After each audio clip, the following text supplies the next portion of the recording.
Live from the heart of the Hasmonean dynasty, it's Semi-regular semi-regular Some Wednesday. Wednesdays. It's the second night of 10 Jews, 1 Stew, our Hanukkah extravaganza with our special guests, Helene Witt, Melissa Weisman, Jeremy Drazner, Catherine Bloom. Fine part here. Dana Friedman, and we'll be talking to film critic Danielle Solzman. And now, you guys that can't find a good schmear for their dear lives, flower shop bangers. Woo! I should have rehearsed that. Mm-hmm. I gotcha. I don't. What you said? Something about a schmear or what? Good schmear, yeah. I mean, it's I can't find a good schmear in Albany Park. Oh, I mean that's fair. Granted, I don't know. We had Einsteins here for a while, but I think there are people from New York here who are probably gonna scoff at that. They're probably gonna. Yeah, true. Yeah. And New York is absolutely lousy with excellent delicatessens, Oh bagel no, that places. is one thing I do. I spent a month in New York when I was in college, and honestly, they got great bagels. They really do. They They have absolutely. very good bagels. Well, good evening, everyone. And I probably should say, and I hope I pronounced it correctly, Shag Hiram Semich. For those of you who don't know, tomorrow at sundown is the first night of Hanukkah, and we're celebrating a little bit early. So we're calling this two-night extravaganza 10 Jews, 1 Stew because we had 4 comedians on Sunday, and we have 6 tonight. 6 tonight, I can't count. That all happen to be Jewish. We have basically all the tribes represented tonight, all ethnic divisions. We have Ashkenazi, Sephardi, and Brooklyn.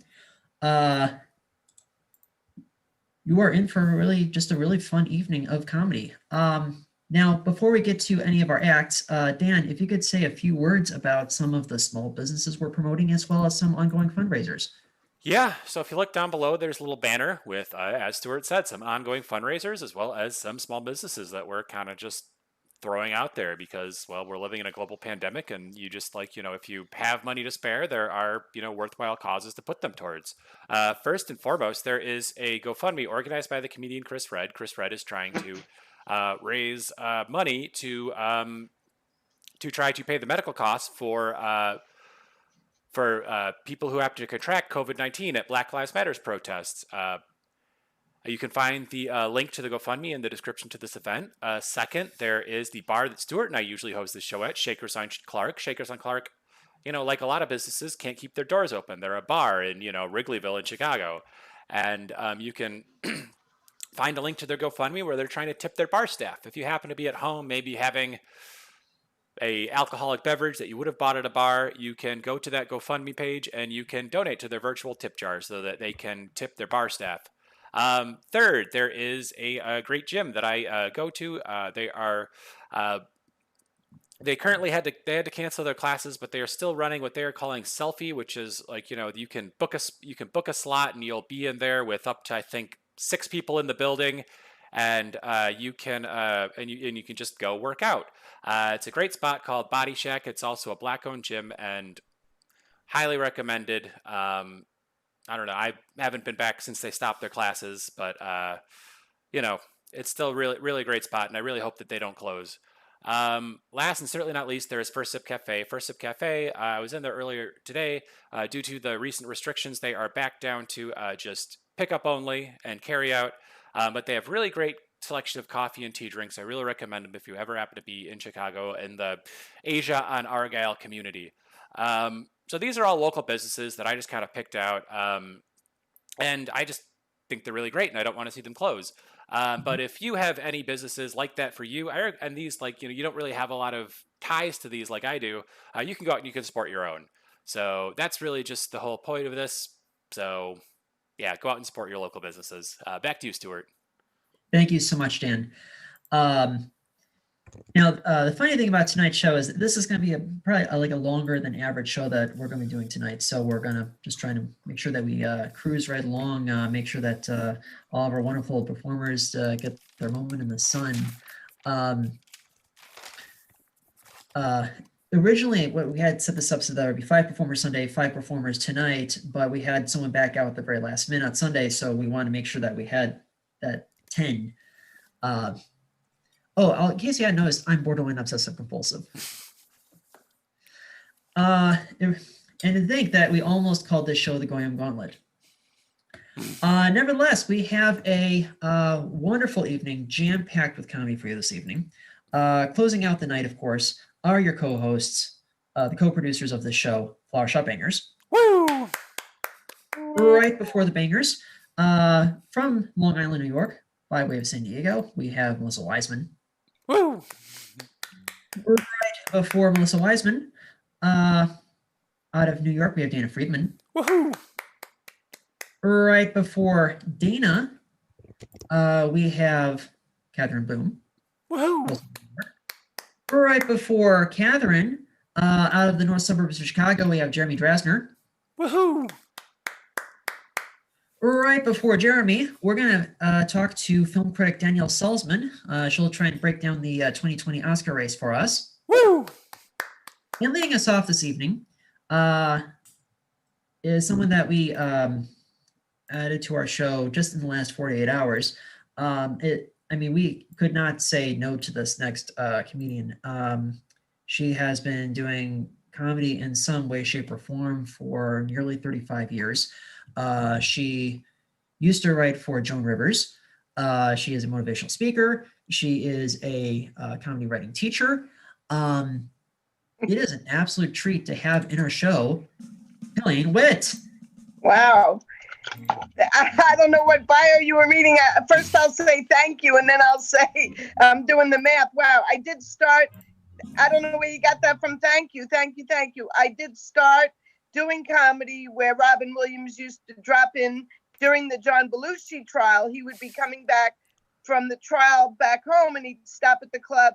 And when he came in, the open micers like myself would slink off the stage. So but the people in his improv group were my comedy teachers back in San Francisco. But I did stop because I was a school teacher for a career worth of years, and then I came back to it. I like that you said I'm a teacher. I'm a school teacher. I didn't teach comedy, and I'm not negating you because as far as writing for Joan Rivers, I submitted some jokes to her, and she told them on the Johnny Carson show. I'm very proud of that. And I have a joke. Yeah, thank you. 2 of them that she said. But I have a joke that, sure, I wrote for Joan Rivers. There's an old lady who lives upstairs for me. You're wondering why would she call someone an old lady, but an elderly lady. And she had a granddaughter in camp, and her name is Joan Rivers. And she asked me to write some jokes and send them to her granddaughter in camp. That's just a joke. But I may as well, since she's giving me a generous amount of time before I tell Jewish jokes, I will tell you the 2 jokes that Joan Rivers told on TV. I had to sign a contract. It was 6 pages long. It said, you will never, ever say these jokes again. But because she told 2 of them at least on Johnny Carson, I feel like I can tell them. So thank you, Daniel and Stuart, for having me. And I'll now tell you the 2 jokes. So one was on Income Tax Day. And I don't know if Catherine remembers the song, Let's Get Physical, Physical. I'm pointing at all you youngsters. Do you remember that song by Olivia Newton-John? Let's get physical, physical. Okay, so that was a popular song that day, and it was Income Tax Day. So she comes out on the stage, and first thing she says is, I was at my accountant's all day, and he was running around the office singing, let's get fiscal, fiscal, like fiscal year, FISCAL. So then I guess they didn't laugh as much as she wanted, so she said, let's get fiscal, fiscal, and then she said it for a 3rd time. She said, let's get fiscal, fiscal. That was supposed to be the big joke. So she said it 3 times, and I guess for her it bombed. So that's kind of funny. And the second joke was something like, in LA, most marriages end in divorce, and that's why I put my money in the Infidelity Savings Bank. So I'm proud I have it on VHS. Thank you. That one you laughed at, Catherine. Thank you. It figures it's Joan Rivers' joke that you laughed at. But seriously, I want to tell you, I go to 2 synagogues. I go to a Hasidic synagogue where my parents used to, these Hasidic people took over my parents' synagogue. So he's a lovely rabbi. His name's Chaim, and he lives in Brooklyn. But he sleeps over, and it's in Elmont, New York, which is where there's this famous cemetery, and Belmont Racetrack is there. Why am I telling you that? Because I also go to a Reform Temple in Manhattan, because Jack Benny, Red Buttons, Burt Law, all these vaudevillian comics created this temple so they'd have a place to go to pray during their, before and after their shows. So I just love being there. It has 8x10 glossies of all the, you name it, all the comics are on the, on the wall. And then they have Jack Benny's Yortzeit plaque. And when Joe Franklin died, I don't know if you people know Joe Franklin, when he died, they hit me up to the Bucks. Hey, you're going to help pay for that. So it's a wonderful temple. It's very reformed. So I like to compare the two because I was brought up more like the first shul. So for me to see a female rabbi with black pants and touching a microphone when they have Yiska, they have a band, Kol Nidre is done with a violin and a piano. And when I was growing up, that would be so foreign to me. So I thought of some funny jokes, like when I open the siddur, I go to both. So when I open the siddur, I don't know if I'm supposed to read from right to left, left to right. I get mixed up. And at the Vaudevillian Temple, it's called the Actors Temple, they have a giant stained glass window of the Friars Club. I don't know if you all know what the Friars Club, I know Dana does, but that's where comedians, Jerry Lewis was president, and he just passed away, but he was president. And when you're a comic for a long time, you go there and they eat dinner there and they perform, and anyway, it's called the Friars Club. You can Google it. So they have a giant stained glass window of the Friars Club, and then they have Sophie Tucker in a stained glass window. I say, Rabbi, her name's Rabbi Jill. Rabbi, you don't have Moses, you don't have Lulav and Esro, you don't have the Ten Commandments, a menorah maybe. No, you worship Sophie Tucker. I'm killing it here. I have a joke. Either you're muted, you don't speak English, or I'm just not funny. It's just a Zoom joke. Thank you. As long as you know I'm kidding. Well, I might not be. So anyway, another thing that happened was I go on Zoom synagogue lessons. So I go and Rabbi Jill, and Dana, I'm probably saying this wrong, but she says, may your Nachama bring you an ayah. I might be saying it wrong.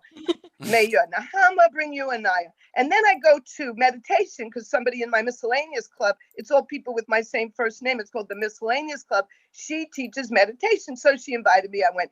So she's like, may your chakra bring you karma. May your chakra bring you karma. So don't you know, when I went to class the next week, I go to Zoom class for both. I got my Nahama mixed up with my chakra. I got my Anaya mixed up with my karma. Oh my goodness, I failed both quizzes. Catherine, I failed both quizzes. I'm a school teacher, so if you don't laugh, it's like kids who don't pay attention. I'm used to scolding. But I did teach in the toughest school in all of New York City. I mean, I taught elementary school, but these kids were tough. I mean, the second grade girls had a gang. I taught second grade, but the girls next door had a gang. And the initiation was to take the milk containers off of my girls' lunch trays. So I named them the half pints. The leader of the gang was the Dairy Queen. 20 years later, I see her on Facebook. She says, my boyfriend, Mr. Softy, can't get it up. It's like, TMI, please. You got more action going than I do in this pandemic. Dairy Queen. But anyway, I did teach challenging times. The fathers in my school, it was in the newspaper, they're coming back in droves. All these deadbeat dads are coming back in droves. So the newspaper said the reason they're coming back is each kid got a laptop from the school during the lockdown. So unfortunately, they're saying to their kid, hey, tell Mrs. McGillicuddy I want the password for Netflix so I can watch porn. Very inappropriate. That's an updated school joke. So I'll tell you more about the Jewish jokes. Let's see. On Yom Kippur, at my other shul, I mean, those people love to daven. They spend the day, the night, the next day. That's their whole life, and that's fine. But on Yom Kippur, sometimes you're hungry at the end and you want to break the fast. Well, the one in the city, I don't want to say they're reformed, but they break for lunch. on Yom Kippur. Thank you. And I'm getting older. And I go to Zoom. You know, I love to go to the Zoom mics. And you know, it's nothing like staring at yourself on yourself. And you know, I have a Beatles room here. I'll just show you. It's not that it's messy. I just have a whole Beatles room because I act 16 years old and I'm 71. But I go and you know, I'm changing the subject about my room. I went to the endocrinologist and he gives me shots so I could walk. I mean, important things like that. He's the best on Long Island, no problem. But he also tries to one-up me all the time. So I wear Beatle t-shirts. You know, he goes, I saw Paul McCartney's son, and that Ringo concert stunk. You know, that's how he talks. And I said, doctor, I know I'm thinking, I know you're arrogant and you're the best on Long Island, but when it comes to the Beatles, I mean, I slept in Paul's car. John sang to me. I have a picture on Facebook.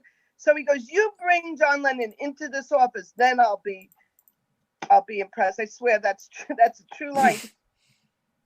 So I reminded him, he said it, and I told him I'd do it in my comedy. And he said, if I call him Dr. Wienerman, I better call him Dr. Slander because he's gonna sue me for slander. But he didn't really. It's so hard for me to lie in my jokes. He didn't really say that. That's an extra joke. Well, you know what? I took a lot of time, and I really wish you all happy Hanukkah, have miracles, and we celebrate the Festival of Lights. Bye, everybody. Helene's lit, everyone.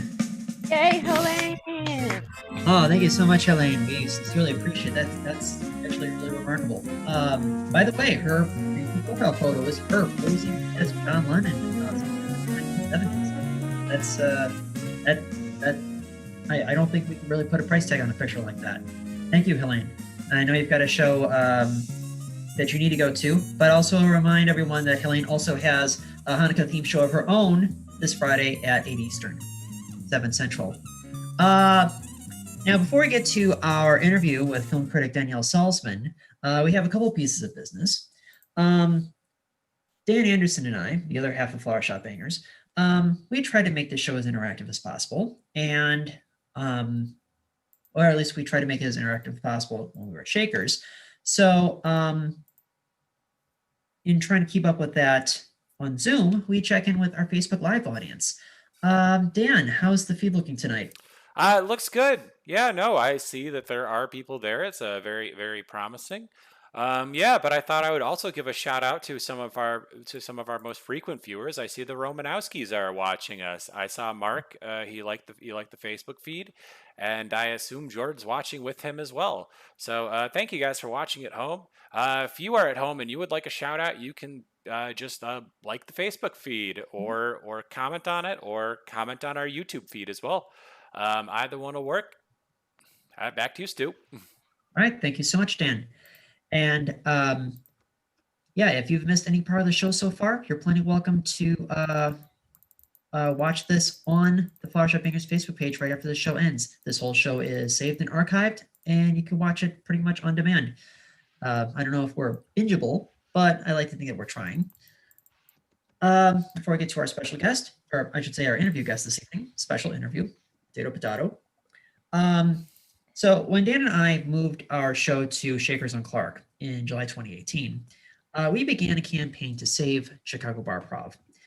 In a nutshell, there used to be improv shows in bars all over the north side of the city in the early mid-2010s. And that's where Dan and I first cut our teeth. Like, I want to say, like, the first 4 years we performed together, 80% of the shows that we did were at Underground Lounge in Wrigleyville, but there used to be shows all over North Side, mostly in Wrigleyville, at least one show that was like in Uptown. And one by one, these shows started getting canceled, or these bars started going out of business, or people just in general just started moving in a different direction. So Dan and I kind of took it upon ourselves to be kind of a tent pole for the very concept of barprov. And at the time of the pandemic, I think it was down to us and a show that was hosted by Justin Parlett over at the Holiday Club on Irving Park Road. As an incentive for our campaign, we created this improv tip jar. Yes, there is cash inside this tip jar. It's an opportunity to encourage, people to see barprov shows, but also give something back to our performers as well. And at the moment, our improv tip jar is hanging tight at exactly $14, which means split between our 8 performers tonight, including our interview guest, everyone is going home with a tip of $1.75. Woo! Yes, we did not tell any of our performers, anyone in our show tonight beforehand, that this was a paying gig. So if you are enjoying the show this evening, please make sure to throw money into the virtual jar. My Venmo and Dan's Venmo are directly above us. You're welcome, and we'll split everything 8 ways. Without further ado, I have known our next guest for about 17 years. We were first acquainted in a SNL discussion board on a long defunct website called TV Tome, which then became a now defunct site called TV.com. She has gone on to become an online film critic that has been certified by Rotten Tomatoes. Here to discuss the 2020 Oscar race, among other things. Please welcome from Selzy at the Movies, Danielle Solzman. Thank you for having me. Absolutely, glad to have you, Selzy. So let's kind of preface it with the obvious. This is not a typical year for movies. You can say that again. This has not been a typical year for movies. Because there's been a lot of debate, at least before the pandemic, about whether films that are that go straight to streaming are eligible, whether films that are on demand. Now it's pretty much you really there's no other option than to be on streaming. Is that a fair thing to say? Well, I mean, you can release them in whatever theaters are still open, but there's no guarantee that people are going to come. I mean, exactly. And even at that, I mean, they're not running at full capacity. So theaters that make their money on concessions are not really going to be making the money they need, especially when we're not really supposed to be dining inside. Yep. And it kind of circles back into the Oscar race, because there was a debate last year. I think it was something that Martin Scorsese had brought up about whether or not films that went straight to streaming should be eligible. Or was it? No, it was Spielberg. No, that was Spielberg. That was Spielberg. That's right. Scorsese, who did have a film on streaming, said that he was the one who went after Marvel for saying that it was not cinema. That's right. Okay, thank you for clarifying that. I appreciate that. I don't know why I was thinking about Scorsese in my mind, because Scorsese had The Irishman. I mean, it's so easy to confuse all those guys with beards. Yes. Yes, and especially because they're all from the same generation. They all came about around the same time in the early mid 70s. So I know that some of these films you've screened them, but you're not at liberty necessarily to kind of discuss like maybe the plot of the movie or maybe some of the more specific details of the films. But are there any films that we should be on the lookout for during the 2020 Oscar race? Do you have like any early predictions, any forecasts? Well, I mean, there's definitely a few films that I like. Whether the Oscar voters like them, that's another story. I mean, I'm pretty sure that a Chicago shot film, well, part of it in Chicago and the other part, I believe, was shot in Connecticut. I'd have to double check. But the trial of the Chicago 7 about the riots, I mean, that's an Aaron Sorkin film, so it should get a lot of love from voters. I just watched The Midnight Sky last night, George Clooney's new film. He does a great job at directing actor named George Clooney. Never heard of him. Yeah. But I mean, that's actually getting some mixed reviews right now, but I enjoyed it. I mean, I'm Your Woman opens, it's already open theatrically in limited release, but it launches Friday on Amazon Prime. That's from Julia Hart, who co-wrote the script with her husband, Jordan Horowitz, and stars the marvelous Miss Maisel's Rachel Brosnahan. Now, it kicked off AI Fest AFI Fest in October. Whether it'll get Oscar love remains to be determined, but that's one of my favorite films of the year, and I will push it as much as I can. Okay. And then with the whole extension, I mean, Oscar is extending through into February for consideration. But other groups, like at least one of the groups I'm in, are not extending. So I've got to turn in a ballot on December 15th. And that's regardless of whether or not I screen a few major releases that they've yet to send award screeners for, or screeners in general. For instance, Wonder Woman 1984. Oh, that's right. And speaking of which, you've got the Wonder Woman 84 poster behind you. Yes, coming out in June 2020, as it says at the bottom of the poster, which you probably cannot read from that far away. Yeah, it is pretty small. Now, while we have at the same time, while we have the Oscar race, I mean, often there's other movies that aren't do get critical buzz, but they just sort of come and go. The types of films that tend to make plane festivals, tend to get overshadowed by by some of the obvious names and heavy hitters and all of that. Are there any films that probably are not going to be on the Oscar radar that maybe that we just completely overlooked with all the mishigas going on? Any sleepers that we should be aware of? Well, I mean, the thing with that is there are films that I loved this year that I saw during a film festival. I don't know if they're getting released in January or February. So it's hard to answer that question. I mean, I love Shiva Baby. I love Holler. Jessica Barden is very phenomenal in the film, which is directed by Nicole, I believe it's Reigel.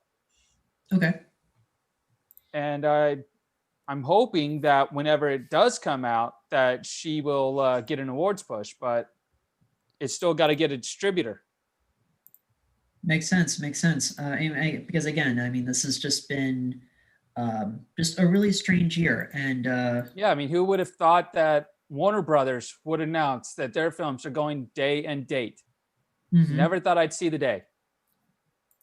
Yeah, I mean, that's that could be an indicator, a harbinger of the future, or this could just be Warner Brothers just really just trying to just save face.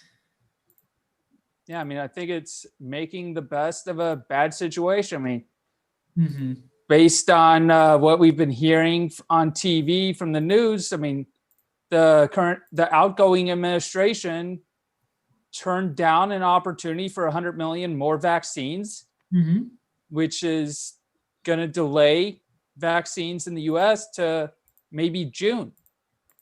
So, I mean, a lot of us, I mean, we've been hunkered down since March doing the right thing. And there are other people that have decided not to do the right thing, and they've decided they're just going to give up and not wear masks, social distance, not social distance, all that stuff. And it's just going to extend everything.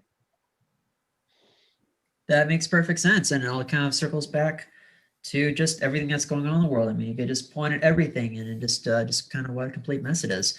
Well, Danielle, we appreciate you took time to offer some insight on what's kind of going on in the world of film. Yeah, I mean, looking forward to your top 10 list for 2020 once you get that published. It'll be a top 25. It'll be a top 25. Okay, then. All right, then I'll try and make sure to clear out a whole afternoon for it. Well, it'll either be 20 or 25, but based on the last few years, it's usually been 25 with how much I see in a given year. All right. Well, and you can find these reviews at salsyaatthemovies.com. Danielle Solzman, thank you again. Have a lovely evening and happy Hanukkah. Thank you. Absolutely. From Danielle to Daniel. Daniel, how's the feed looking? The feed looks good. I see. I don't really see too much change in it, but happy to all the people that are watching. And also, if you are watching and you would like to keep up with our shows, you can like the Flower Shop Bangers on Facebook or subscribe to us on YouTube. All right. Thank you so much. Our next comedian originally hails from the north suburbs of Chicago. we kind of bonded over the fact that we both we were both educators, and he also, and it just so happens that he was in our Hanukkah show last year. Please welcome back Jeremy Drazner. Hey, thanks for having me, guys. Great. Oh God, the music's never gonna end. Oh God, I lost all my momentum. When I was in middle school, I was very chubby, and my parents signed me up for Weight Watchers, and I loved every second of it. Mostly because I did Weight Watchers in a Jewish community, and the meetings were me and every yenta that went to my synagogue, and they talk shit about their families all the time, which I liked because their kids used to bully me in Little League Baseball. And so, like, one person would raise their hand and say, you know, I just can't lose weight. I try to make my whole family eat healthy, but Ryan is such a picky eater that I cook him something else. He doesn't finish it, and I end up eating his leftovers. And I'll be like, yeah, Ryan sucks. And I would actually get complimented for justifying their feelings. And so I would be like, I'm going to lose weight every week. This is amazing. And I remember striking out in baseball, and another kid was like, Jeremy, you suck. And I was like, yeah, well, you know what? Your parents' marriage is on the fritz, and if they get divorced, it actually is your fault. It was the best. I loved Weight Watchers. The only thing I liked more than the yentas was the lady who weighed us in, who was a very heavy smoker, and you could tell the minute she opened her mouth. And anytime you gained weight, she would lecture you and then ask you what you could do differently to lose weight the next week. But she would always leave the weigh-ins halfway through to smoke a cigarette in 45 seconds. And there was one week where I was like, I gained 0.2 pounds, and she started lecturing me, and I stopped her and I said, I literally just saw you smoke a cigarette in 1 minute. And she was like, curbs your appetite, kid. And I was like, I'm going to do Weight Watchers forever. And I did not do Weight Watchers forever. So it was great. As you could tell by Stu's introduction of me every time I ever see him, I am indeed Jewish. And I'm more of a Jews for the jokes kind of guy, not a synagogue Jew, mostly because I listen when they read the Torah. And you guys know Abraham? You ever heard of him? Mm-hmm. Yep. Yeah. Do you know that Abraham circumcised himself because God told him to? Did you guys know this? Yes. Not only did Abraham circumcise himself, he had a circumcision party where he invited his friends to circumcise themselves. I don't even like going to my friend's house for dinner. Like, how do you respond to someone inviting you for that? You know? And I think there has to be a deleted scene in the Bible where somebody sits him down being like, Abe, you're taking this too far. Like, I was fine with you living your life, changing your diet, praying to this guy, but you want to cut your dick off? And he was like, I want you to as well. And I'll be like, why? And he was like, well, God told me. But no one believed it back then. And they're like, again with this guy, like, I don't know. Anyway, I'm just saying, if Abraham was alive in 2020, we'd be like, shut up, Kanye, you know? Oh, man, I love them. This is great. I'm a teacher, and I teach remotely, so I'm used to making bad jokes and nobody responding. Keep going. I love gefilte fish. Do we have gefilte fish fans out here? Yeah, sounds good. I like gefilte fish, but no one ever tells you how they make it. But I'm a big foodie, and half my personality is telling people how much I like what they ate and asking how they cooked it, even though I have no intention on ever cooking it. And I'll always go to someone's house and be like, and I'll take a bite of the gefilte fish, and I throw the fork down. I'm like, you got to tell me how you made this. And they always say, you don't want to know. And mostly because they do such gross things to it that it stinks up your whole house. That's why people don't make homemade gefilte fish. But I came up with a theory on how gefilte fish was created. I think in Eastern Europe, a 16-year-old was working at a deli butcher shop.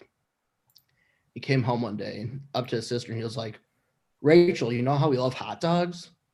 She's like, of course. He said, you know how we're always bummed out that we can't have ice cream afterwards because we're observant Jews who keep kosher even though our children and grandchildren are going to turn their backs on the Bible and not observe anything from the Torah? She was like, yeah. He's like, well, I have a solution. I made a fish hot dog. She took a bite of it and she was like, this is the greatest thing I've ever eaten. I'm going to eat it forever. And she was like, can you make more at the deli? He said, I can't. It smelled too bad. They won't let me make it again. She was like, well, how'd you make it? And he was like, you don't want to know. I do like the Bible, though, not because I believe in it, but mostly because I love television. And I always feel like the Bible was just TV before we had the technology for TV. And that's why people congregated. They're like, we just want to know what happens next. And if that's the case, like, I hope 100 years from now, the Bible changes and we just like make Game of Thrones the Bible. The religions all stay the same. So like a kid at his bar mitzvah is like, Shabbat Shalom and thank you for coming to my bar mitzvah. This week's Torah portion is all about how Jon Snow became the bastard son. Now, this taught me that sometimes you're going to deal with adversity, but you'll have to overcome it one day. Anyways, for those of you who aren't familiar with Judaism, let me explain. We recognize seasons 1 through 5, but 6 through 8 got way too mystical for us, so we stopped. Love this. I'm going to keep going. You got this, Jeremy. The one thing I'm really happy about with COVID is that we're not traveling anymore. It's not that I hate vacation. I just hate flying. A very nervous flyer. I take anxiety medicine to get on an airplane, or I can't get on. And it makes me really sleepy, so I'll always fall asleep. And before I fell asleep once on a flight, the lady next to me was like, what do you do for a job? I was like, oh, I'm a teacher, and I fell asleep. Then all of a sudden, I'm shaken awake like 45 minutes later, and there was an announcement on the plane like they do with doctors asking for a teacher on board. And she shook me awake and was like, he's a teacher. And so I was like, what's the emergency? I thought I was going to like make the news for helping someone having a meltdown or like getting really upset. No, it was just a freshman in high school not being able to figure out their algebra homework. And they were crying so much, it was just bothering other people on the plane.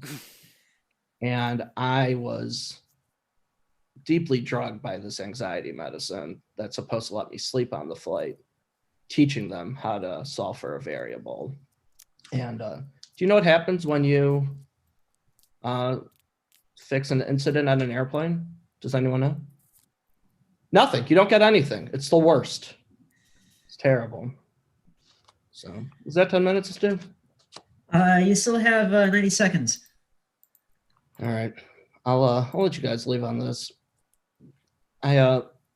Before that flight, this little girl came up to me and she poked me. She was like 3 years old and she poked me in the stomach and said, Mama, that's the biggest man in the whole world. My parents felt terrible. They were really apologetic.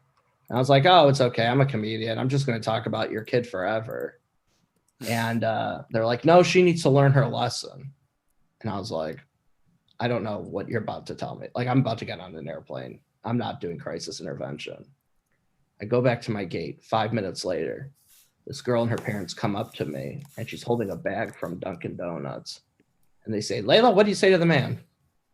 She was like, I'm sorry for poking your belly. I'll eat these donuts to make it bigger. And I think about her all the time. And if she was 20 years older, how we'd be married by now. So, all right, everybody. Thank you so much. Jeremy Drazner, everyone. Woo. Thanks, Jeremy. All right. Just want to take a moment to promote the Flower Shop Bangers Facebook page. If you want to keep tabs on our upcoming shows, again, we do this every Sunday and Wednesday at 7 Central. Like and follow our page, facebook.com/Flower Shop Bangers. Also, again, if you've missed any part of the show so far, this show will be saved and archived on the Bangers Facebook page right after the show ends, which will probably be sometime after 8:30 Chicago time this evening. All right, Dan, did I forget anything? No, I think that's just about it. I could Oh, also okay. give one shout out to Heidi Simon George. She seems to be really enjoying the show based on her comment. But thank you very much for watching. Oh, thank you so much for tuning in, Heidi. We sincerely appreciate it. Also, the tip jar is still hanging tight at $14 total. Our next comedian was first in our show about 6 weeks ago. It's a pleasure to have her back on our show again, all the way from Brooklyn. Please welcome Catherine Bloom. Hello. Hi. Okay, so tonight I made a little presentation for all of you about the topic of non-Jews playing Jews in TV and film. So this is a PowerPoint that I like to call, is there a way I can share the screen, Stuart? Yes. Yes, we can. Oh, there it is. Thank you. All right, so this is a little PowerPoint that I like to call, hold on, Goys Who Play Jews and Why They Are Bad at It, and also Jews Who Play Jews and Why They Are Good at It, and also Jews Who Play Jews but are still bad at it. A PowerPoint presentation by me, Catherine Bloom. All right, so first we have our bad category, which bad is the, just flat out bad is Goys playing Jews. So first up, we have the marvelous Mrs. Maisel. As you can see on the left, this is her in the show. She's a brunette with a slight wave to her hair, a little bit of shape. On the right, we see whatever this is that tries to portray the marvelous Mrs. Maisel. It's just, she's blonde. She has straight hair. I just am, I mean, technically she does an okay job, but I think the neuroses in the show makes me feel like, what do you think a Jew is like? Like, are you just like acting the way you think Jews are? Okay, so going on from that, we have 13 the Musical, a production specifically at Allenbury Playhouse, which is a summer stock theater in Boiling Springs, Pennsylvania. On the left, we have the child who was the original lead in 13 the Musical, which, if you don't know the plot of it, is a show about a little Jewish child who moves from New York City to Indiana, and then he has his bar mitzvah there. And so I don't know if this kid is actually Jewish or not. Not to be a bitch, but looking at him, I'm gonna say no, not to invalidate his Jewishness. If he is, maybe he is, good for him. On the right, we have the kid who played him at theater camp. And I just, he's not Jewish. I was the only Jewish kid at theater camp. And they weren't progressive enough to have me, step in for this role. So they decided to cast this kid because he has curly brown hair, I think was the only reason why he managed to nail that role.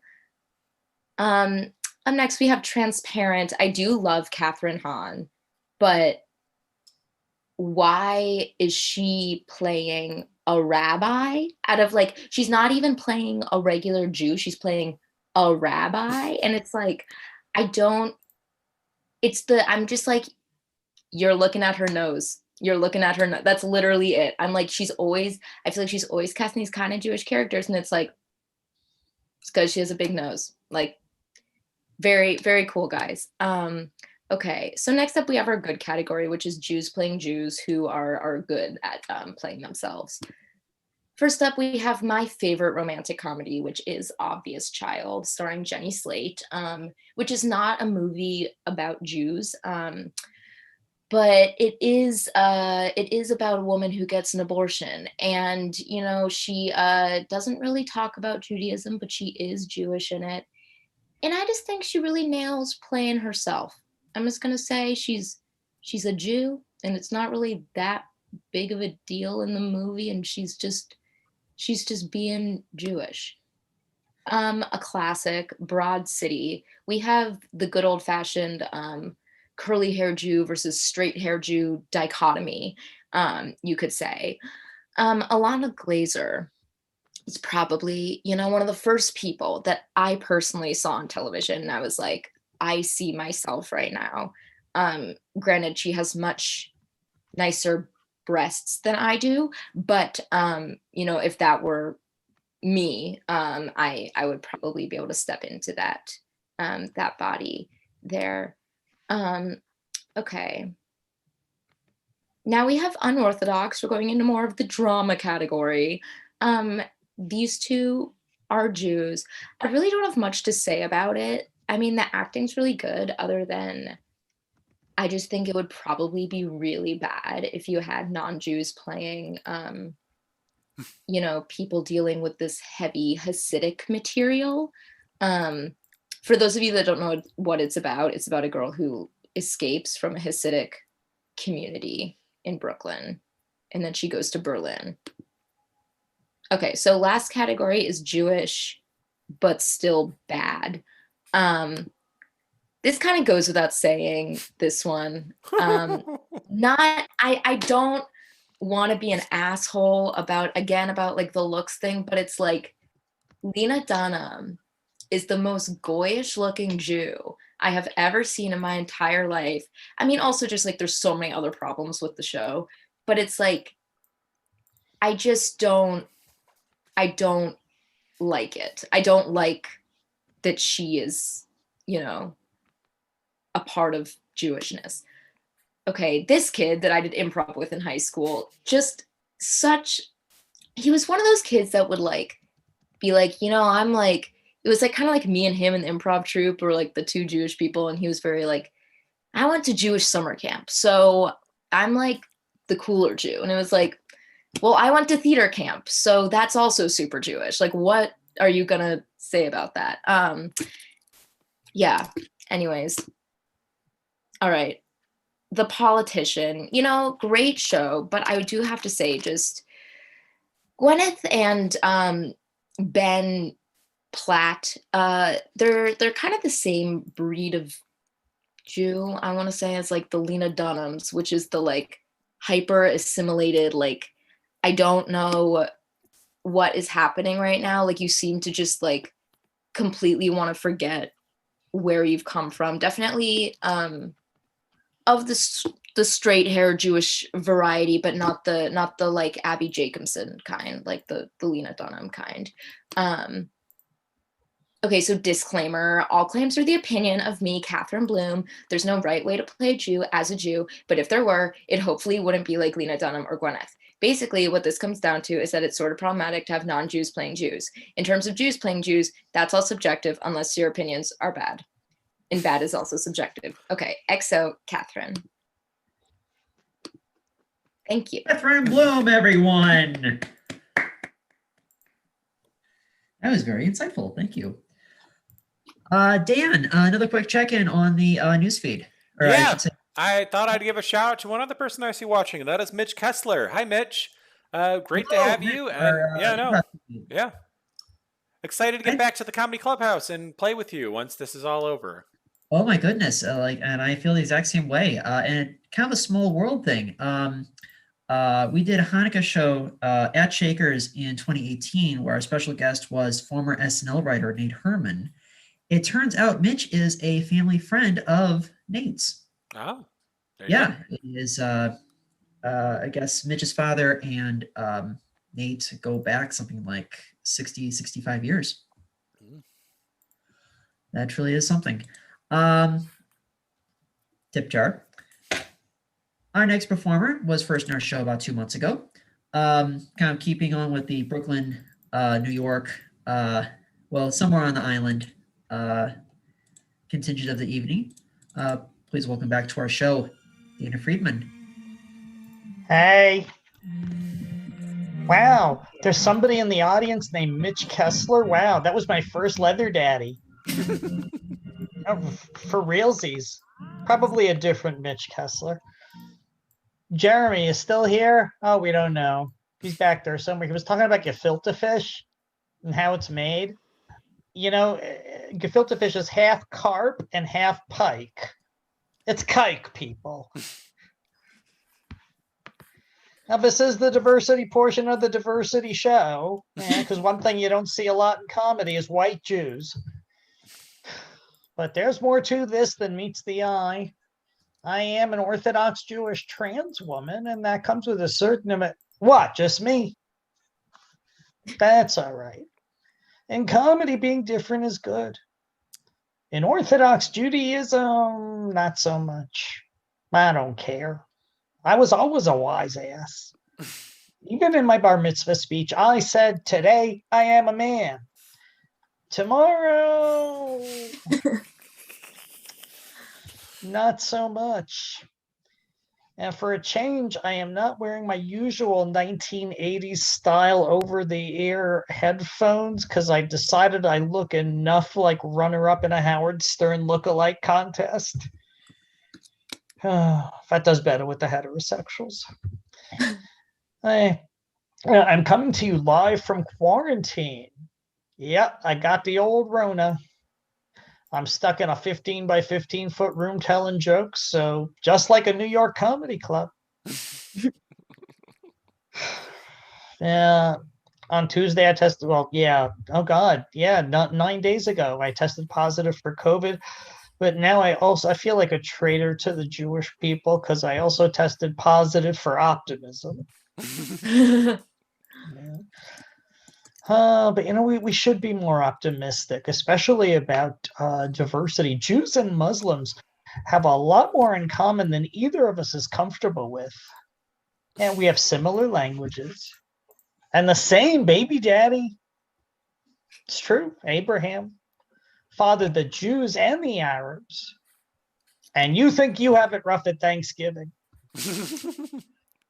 Abraham. We can't even agree on his name. Jews call him Avraham. Muslims say Ibrahim. We say Shalom. They say Salam. Minor differences. But we agree that pureed chickpeas are called hummus. It's not a hummus. Hummus. Hummus is a Boston word, meaning sports vehicles. Or fellatio. Maybe. Oh, another thing, though, that we have in common with our Middle Eastern brothers is Muslim guys love the trans girls. Oh, that's a real thing. I've been hit on by men from Libya, Lebanon, Syria, Saudi Arabia, Egypt, Turkey, Astoria. If the country hates Jews, it's men have propositioned me. And I figured it out. See, Muslims believe men are better at everything than women. Driving, managing money, and being women. I am the Nation of Islam's dream come true. Yeah, cause they love the trans girls and screwing the Jews. Oh, Lord. But one thing all cultures have in common is pervs in the clergy. Like we had this one guy who was caught being a peeping Tom on naked women. How ridiculous. What kind of rabbi's named Tom? And at the other extreme, a Hasidic man delayed a plane takeoff because he refused to be seated between two women. But he had an iPad full of threesome porn. And most recently, an ultra-Orthodox sect outlawed the side pony. And I thought that was this hairstyle.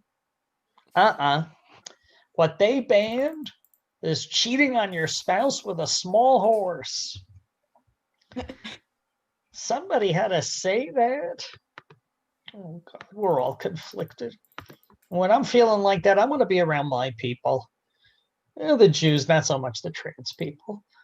But I did perform at a convention of, I kid you not, LGBT Orthodox Jews. Yeah, there were 3 of us. I was the B and the T. Oh, Lord. But yeah, it's good to, have your peeps, as the kids say. Like, I know what gay Jewish guys are thinking. "Oh, it's raining men. Oy, I should take a jacket."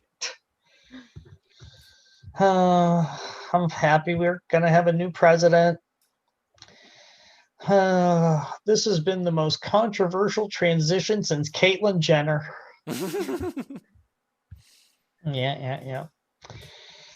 But it's good that for the Democratic nominee, we didn't get Bodi Shak. But, America's already had, this is true, historical trivia. We've already had our first gay president and vice president. Yep. President James Buchanan and Vice President William Rufus Devane King. William Rufus, if your name has Rufus and Devane, you're automatically gay. It's the law, or it should be.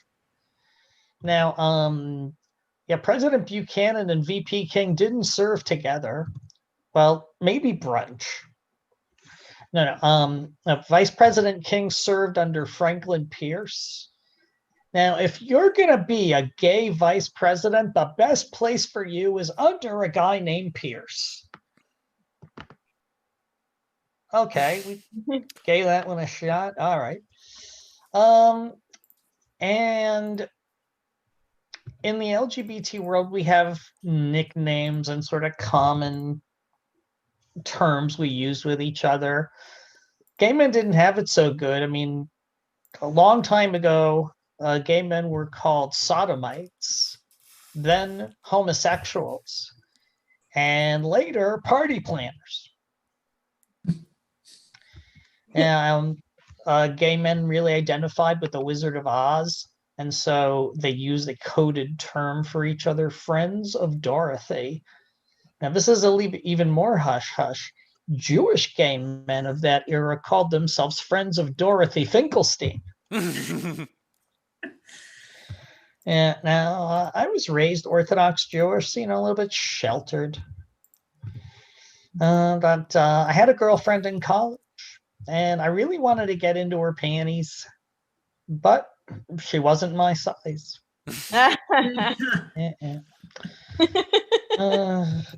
But that is where I lost my virginity. She and I were typical 18-year-olds. We're really self-absorbed. I was really lost figuring stuff out. But even so, when we consummated, I must admit, I really wanted to be her because she was having sex with me. My mother, though, was my greatest ally. In 1986, I came out to her as gay. In 1987, as bi. And then later, this. And she was so traumatized, she had to form her own support group for parents of, comedians. But eventually I got there, figured out the whole trans thing. Also found out I had epilepsy. Yeah, many years ago, I went on a date with a guy and had a seizure. Then I told him I was trans and he had a seizure. Yeah. My partner and I have been together 29 years. That's right, don't applaud. But here's a little preview of coming attractions. After about year 20, our cycles started to sync. Now, not menstrual, because I'm trans. I opted out of that one. No. Urinary. Yeah, it could be 4 p.m. Thursday or 7 a.m. Sunday. If I'm feeling the urge, there she is, heading down the hall to the bathroom. But if we need to do our business at the same time, I always let her go first, because I am a lady, but I was raised to be a gentleman. Yeah, I'm so lucky to have her. It's not easy for trans women to date. And a tranny bar guy's opening line to me was, "Are you a chick with a dick?" I said, "Only if I'm dating you." Then another one asked, "You're Jewish trans woman? Did you have the surgery?" "Nope, this is my original nose." I'm all depressed. Ready to leave. This idiot chats me up 5 minutes later, wants me to go down on him. I asked, "How's this?" Yeah, not what he had in mind. And when women are more subtle, I've been approached by ladies with something like, "So, you've got all the goodies in one basket, huh?" "I'm Orthodox Jewish. We can't keep milk and meat in one basket." Good night, folks. Dana Friedman, everyone. And get well soon, Dana. We're glad you're on the mend. All right. Another quick check-in, Dan. Yeah, nothing new to report this time. Looks like the same people are watching. Thank you to everyone who's watching so far. And yeah, just about all I got. All right. Without further ado, your last stand-up comedian of the night. We first met her a little over 2 years ago at one of our first Shaker shows. She was, we had a mystery theme night, and she was kind of the red herring of the mystery theme night because she was the one person out of the whole bunch that was not tied in with the mystery theme. The mystery theme being that all the other performers that night were from Texas. Our next performer is definitely not from Texas. She grew up in Long Island and is now based out of San Diego. It's a pleasure to have back on our show, Melissa Weisman. Thank you. Well, I was going to say I'm from New York, but you had to kill all of my credentials with saying Long Island now, didn't you? I am from Long Island, and during the holidays, my dad never lit our house with Christmas lights, and it's not because we're Jewish, but it's because he's too cheap to pay the electricity. So basically, because we're Jewish. It's the holiday time of year, which means Christmas music is amongst us. And did you guys know that Christmas would basically be canceled if it wasn't for Jews? And it's not only is Jesus Jewish, but all of the famous Christmas carols are actually written by Jews. Like any of these ring a bell. Santa baby, dreaming up away, Christmas rocking around, Christmas have a holly jolly Christmas. It's the most wonderful time of the year. We're all written by Jews. I just found that out yesterday. It's true. It's like, how lazy can Christians be? And that it's their holiday and they can't even write their own music. No offense to the over there. Can you guys like imagine that Santa Claus's actual name is Shlomo Rabinowitz? I would believe it at this point. I would. Having Jews write Christmas carols is like if Jews asked the Pope to DJ at a Passover Seder. Now, spinning tunes about Moses and matzah and circumcision, dropping that beat like, oy vey, he got a schlong, the chutzpah on that guy. Gonna make that into a song. Like, you guys think that any Christians wrote Hanukkah songs? Absolutely not. No Christian is sitting down with a pen in his hand writing, dreidel, dreidel, dreidel. I made it out of, what did I make it out of? Clay. Put on your, what is that hat thing called? Let me just Google it. Yarmulke. It's time for Hanukkah. No Christian ever wrote our songs, all right? No wonder why Hanukkah just, it seems so lame compared to Christmas. It does. There are just so many traditions and fables when it comes to Jewish holidays.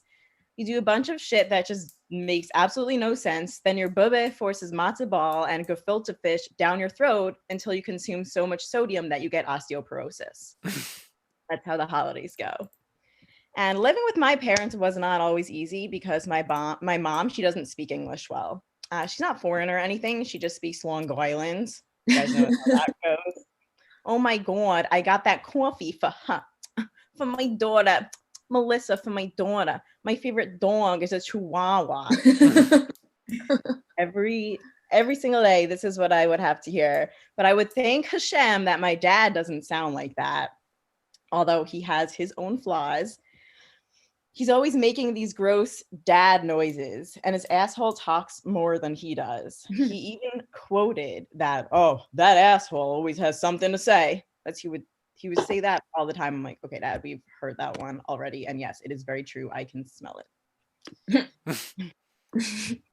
I used to ask my mom how she could be married to all of these disgusting noises, but then I realized that he has to hear her speak. It's like, oh. When I get upset that my dad is a bad listener or forgets everything I say, I just assume it's because his brain got so fried out from listening to the deafening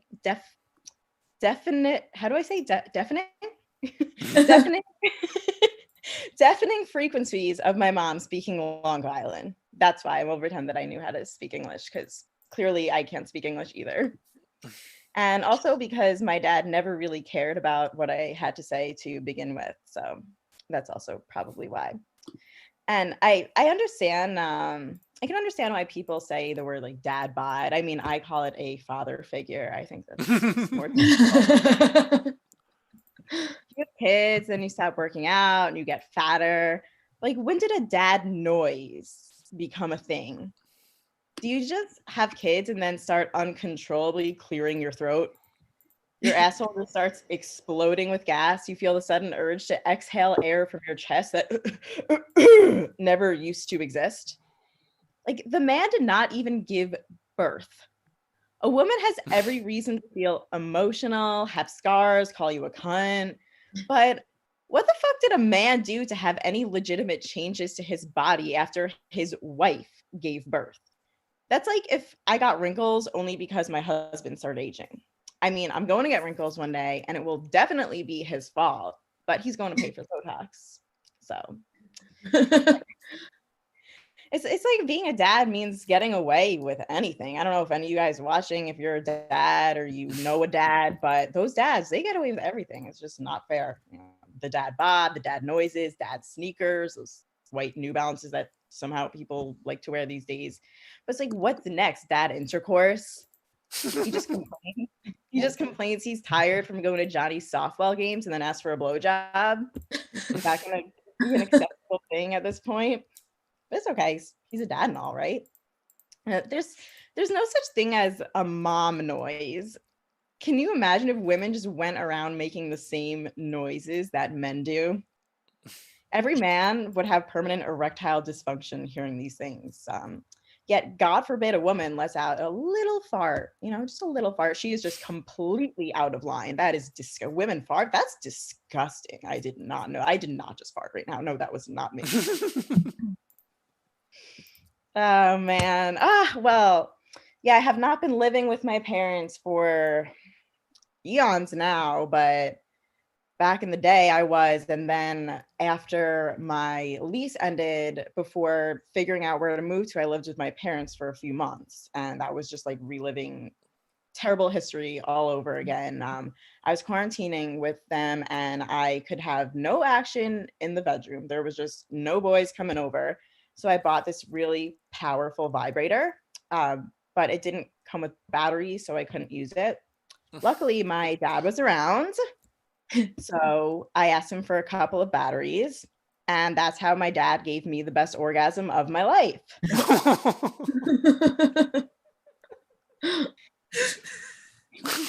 I don't know how much time I have left, so I was like, either I'm leaving it on that or I got 3 minutes.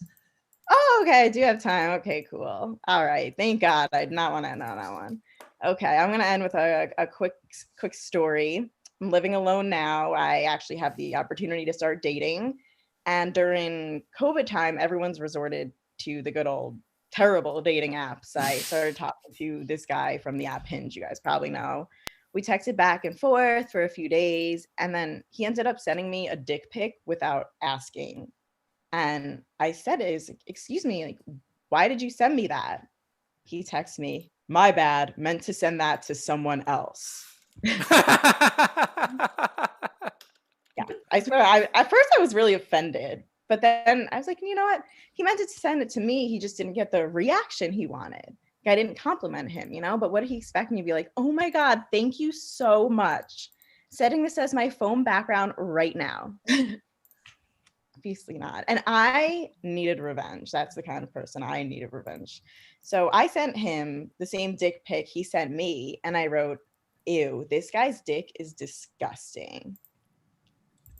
And then I said, "My bad, meant to send that to someone else." Got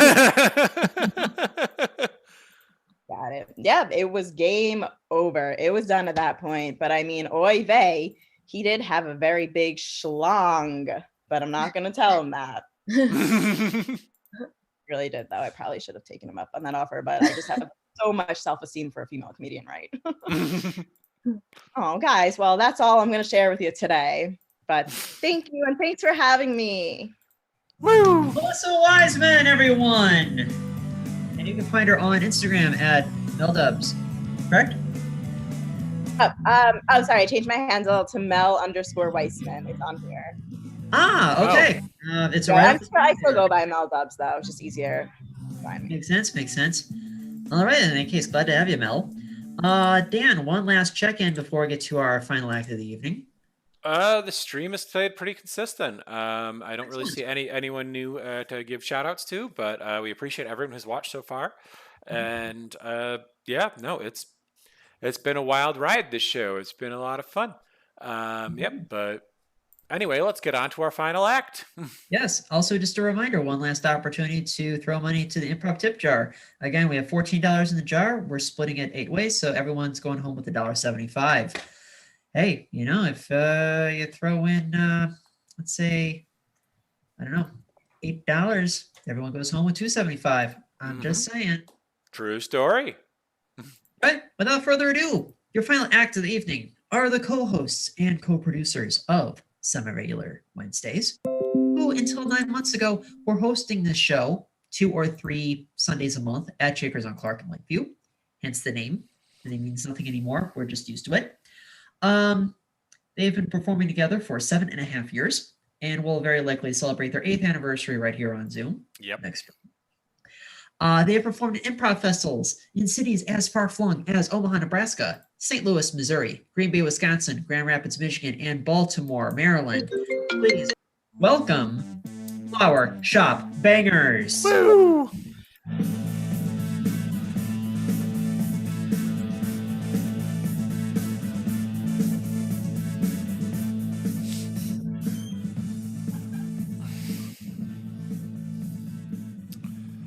Good evening, ladies and gentlemen. Just so you know, I do have both Stuart and my Venmos up above us right now, and that is if you want to make a last-minute donation to either of those. We will distribute all the money equally among the acts tonight. Yep, we are the Flower Shop Bangers. We're going to do some improv for you, and we get weird with it.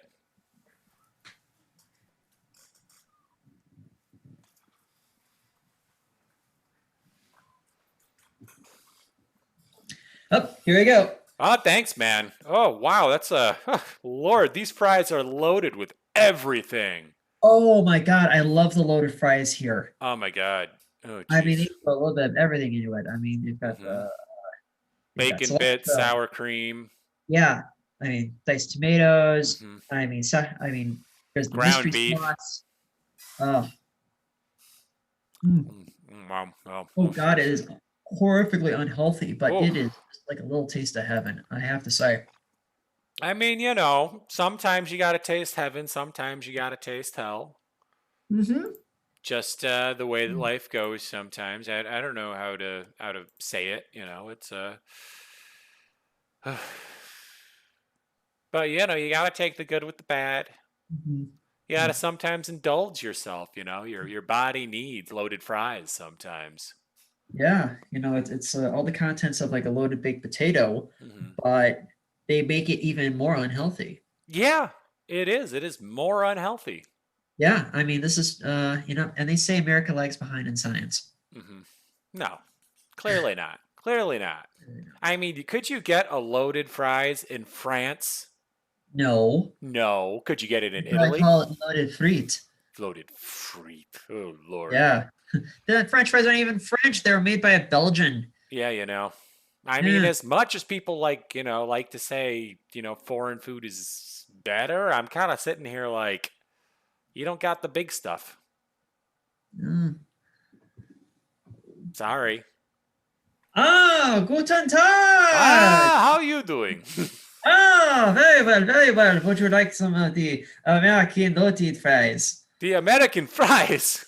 The American fries, but it's loaded. It has all these schmutz on it. Oh, I would love some loaded schmutz fries. Ah, yes, yes. Mm. Ah, the American food is so disgusting and so delicious. It is so delicious and disgusting. I don't know what to do with it. It is Yes, besides eat on the toilet for hours at a time. many hours on the toilet after this, but I Yes. tell you, it is worth it. I'm already getting sick. I know. Ah, Oh my God, do you feel the indigestion? It is coming. yes. My acid reflux is just a roof right now. Oh, Lord, I'm going to need some Pepto-Bismol. Ah, please pass the Pepto-Bismol. I And will then pass the the Pilsner. Ah, yes, the Pepto-Bismol and the Pilsner. Cheers. Yes. Cheers. What's a good word, chap? What's a good word? The good word? Oh, yes. The good word is we have loaded French fries, or American loaded French fries, fries. or whatever you want to call them. Oh, yes. Well, I think around these parts they call them loaded chips. Loaded chips? Oh, yes, that's right. We do call them loaded chips, don't we? Oh, yes, yes, quite. I mean, it's just they gave us the same menu from the United States. Oh, yes, you are correct. You know, it is interesting they opened up a franchise here. I wasn't Yes. expecting it. Mm-hmm. Yes, I'm far too polite to start this loaded bowl of Chips? Of chips. Of chips, yes. You know, it has... I don't know where to start. It's like it doesn't begin or end anywhere. Because you have the bacon, and then you have Yeah. the sour cream. Then look, it appears to be diced tomatoes. I mean, truth be told, do they expect us to eat this with a fork? Because for me, Oh it's yes, just like, I was you know, trying to dig in with a fork. It seems very uncouth to try to dig in with our hands. yes, I am so used to eating chips with my hands, I can't quite do this.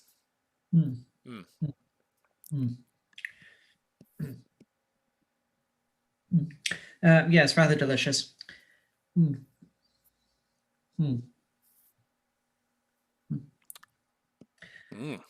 And what are your thoughts, Reginald? They're very good.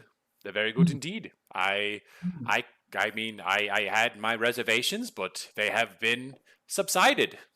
I mean, it doesn't beat Vegas mash. It doesn't beat Toad in the Hole.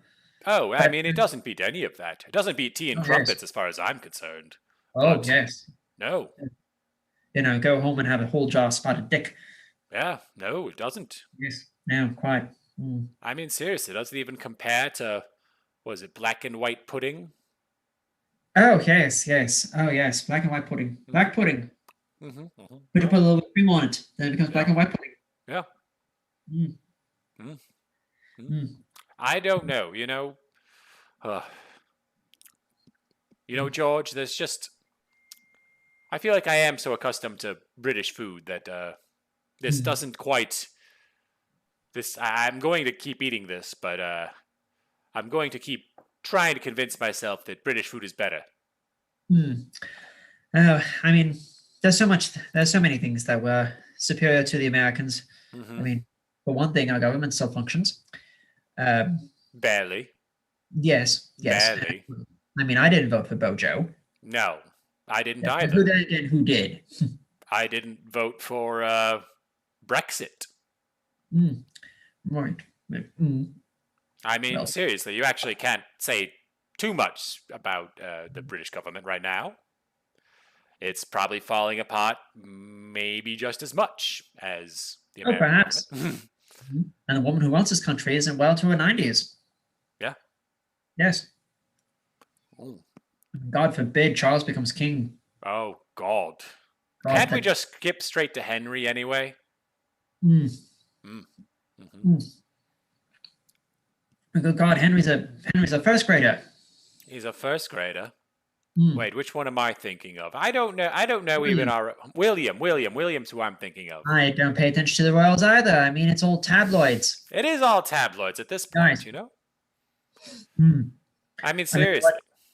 I mean, Here's I watch like- the Prime Minister's briefings every week, and that's about it. You know, William, he moved to Canada to try to live a normal life. That's Harry. Harry did that. Dear Lord, I am so wrong on the royals. Oh goodness! I mean, you probably stopped paying attention when the Queen Mother passed. Well, truth be told, I get all my news from Facebook. Hmm. Oh, that makes sense. That probably explains a lot of Hmm. this. Hmm. Mm, Hmm. mm. Oh my God, we finished them. Oh, good God. Oh dear. They're all gone. I believe Well- there were 2,600 calories. Hmm. Yeah. Hmm. Well, if you'll excuse me, I need to step into the loo. Yeah. Don't take too long because I'm going to be right in after you. Ah. Ah. Oh well, take a look at this, eh? Oh yeah, eh? Look at this bowl of loaded fries. Oh my God, the loaded fries. Yeah. must, and man, I don't see where the poutine is. I mean, I see the sour cream, I see the tomatoes. I mean, I see the bacon, but where's You the know poutine? where is the poutine? Why don't they add the poutine? I don't get it either. You know, eh? Yeah, I mean, we skipped our daily trip to Tim Hortons for this. I mean, seriously. Hmm. Honestly, I might have rather had a donut. Hmm. Oh, a Tim Hortons donut. A Yeah. Tim Hortons donut. Oh Yeah. my God, I love those Tim Hortons donuts. Yeah. I mean, when you mentioned Tim Hortons, that's what I assumed you were talking about. Yep. Yep. I wouldn't guess that you were talking about anything else. Oh, take off. Hmm? Oh, I'm messing with you. I'm messing with you. But make sure to take your toque off. I mean, it's My tube? your stocking cap. Oh, my stocking cap. Yeah. You know, take the stocking Come on, cap. we're indoors. You know, it's We are it's indoors. You're light. right. You know. Mm. I'm sorry. I didn't realize I was still wearing it. It feels like a part of my head sometimes. Oh yeah, I mean, it's you know, it snows here 8 months a year. Yeah. Yeah. Oh, yeah. Mm-hmm. It does snow a lot here, you know, and that is why we have the loaded fries. That's That's why I got the fries because we're so cold. we're very cold. Very I mean, cold, do eh? you want to take it first or should I? I don't know. I think I will take a bite. Yeah, Do you let's, want to take take- a bite at the same time? Maybe. we Yeah, can I take think a- that makes sense. Mhm. Oh yeah. Mm. Mm. You know, it's Mm. not bad. Oh no, not at all. I mean, truth be told, I think in terms of like toppings, I would rather have a jelly-filled donut, but Mm. it's not bad. Yeah, I mean, I have too much sugar intake as it is. Yeah. Oh, I mean, you have too much sugar? Mm. Oh, you think in the donut? Yeah, that makes sense. Eh? Yeah, I mean, it's like I have a donut every morning. I mean, look at me. yeah. No, it's quite a belly, you know. But honestly, would you have it any other way?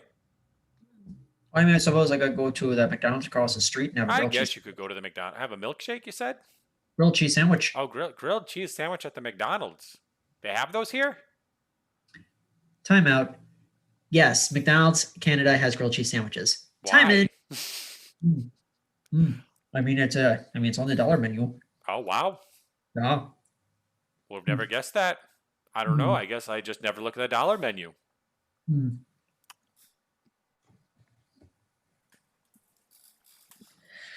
Oh God. Man, Oh God. I'm. Lord.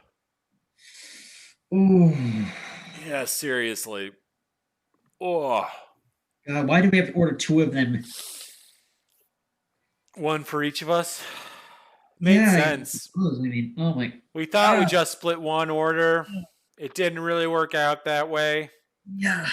Then we got two orders, and now we're stuffed. Oh my Ugh. God. Yeah, I'm not gonna sleep tonight, man. I probably won't either, honestly. It's not really a night for sleeping, if I'm being honest. It's probably a night for digesting. Oh yeah, you know, I'll probably take an Imodium and probably call it an early night. Yeah, man. Oh, Oh, Lord. oh. Hey, maybe next time we should try some international cuisine. Maybe? I don't know. Like, what are you thinking? German? French, Canadian, it could maybe that What would be Canadian place? food? Where would we get food? Canadian food. Ooh, Canadian food. Yeah, I heard McDonald's has grilled cheese sandwiches.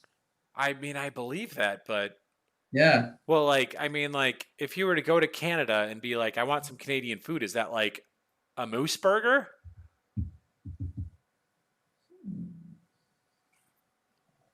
I genuinely don't know. That's our show. That's our show. All right, thanks to all of our performers tonight, to Dana Friedman and to Helene Witt, Catherine Bloom, Mel Weisman, Jeremy Drazner, and our interview guest, Danielle Solzman. Thank you so much. And once again, happy Hanukkah. It means a lot that you could do this and take time out of your schedule. At some point, I completely neglected to mention this was our 69th remote show. Mm-hmm. Nice. Exactly. Thank you. So Chag, Yoram, Samich, to all of you. In the meantime, please wash your hands. Please stay a minimum 6 feet away from strangers and acquaintances. Believe women, Black Lives Matter.